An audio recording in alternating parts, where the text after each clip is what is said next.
ബ്രദറെ, തിയോളജി അല്ല വേണ്ടത്, നമുക്ക് തീയാ വേണ്ടത്. ചുമ്മാ ഇരി ബ്രദറെ എന്ന് പറഞ്ഞാൽ അതിൻ്റെ അർത്ഥം എന്താ?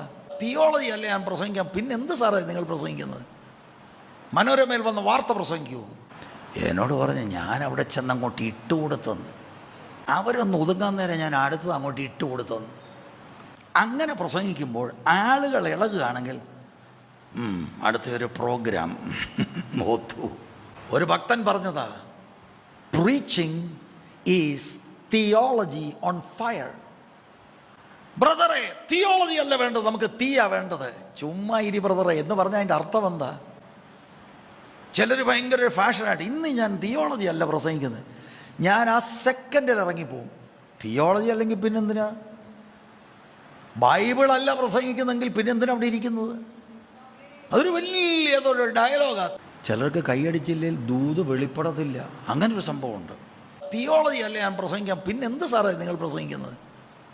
മനോരമയിൽ വന്ന വാർത്ത പ്രസംഗിക്കൂ. പക്ഷേ അതിനും ആ തിയോളജി അല്ല പ്രസംഗിക്കാൻ നമ്മളെല്ലാവരും എന്ത് ചെയ്തു? ആരാധിച്ച് വിടുതൽ ഏറ്റെടുത്തു. അതെന്ത് വിടുതലാണെന്നുള്ളതാണ് നമ്മൾ മനസ്സിലാക്കേണ്ടത്. Clapping for anything, anyone. ചിലർക്ക് പിന്നെ എൻ്റെ സൗകര്യസൗകര്യന്മാരെ ഞാനിത് പറഞ്ഞു കണ്ട് കൈയടിക്കും. ചിലർക്ക് കൈയടിച്ചില്ലെങ്കിൽ ദൂത് വെളിപ്പെടത്തില്ല, അങ്ങനൊരു സംഭവമുണ്ട്.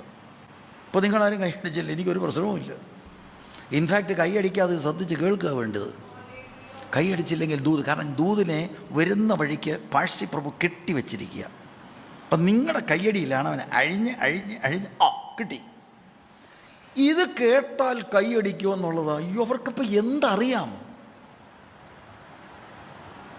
കണ്ടോ, ചിലരുടെ മുഖത്തൊക്കെ നോക്കുമ്പോൾ അവരൊക്കെ അയ്യോ സത്യമാണോ പാസ്റ്റർ? കൊള്ളാം. എന്നോട് ഒരിക്കലും ഒരു പ്രസംഗി പറഞ്ഞത് ഞാൻ നിങ്ങളോട് പറയാം കേട്ടോ, നിങ്ങളെ സഹായിക്കുമെങ്കിൽ സഹായിക്കട്ടെ. എന്നോട് പറഞ്ഞ് ഞാൻ അവിടെ ചെന്ന് അങ്ങോട്ട് ഇട്ടുകൊടുത്തെന്ന്. അവരെല്ലാം കൂടെ കൈയടിച്ച്, ഞാൻ ഇച്ചിരി വെള്ളമൊക്കെ കുടിച്ച് സന്തോഷമാണ്.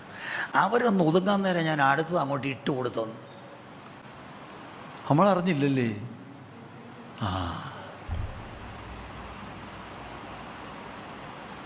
കാരണം അവർ ഇവാലുവേറ്റ് ചെയ്യുന്നത് അങ്ങനെ പ്രസംഗിക്കുമ്പോൾ ആളുകൾ ഇളകുകയാണെങ്കിൽ അടുത്ത ഒരു പ്രോഗ്രാം ഓത്തു.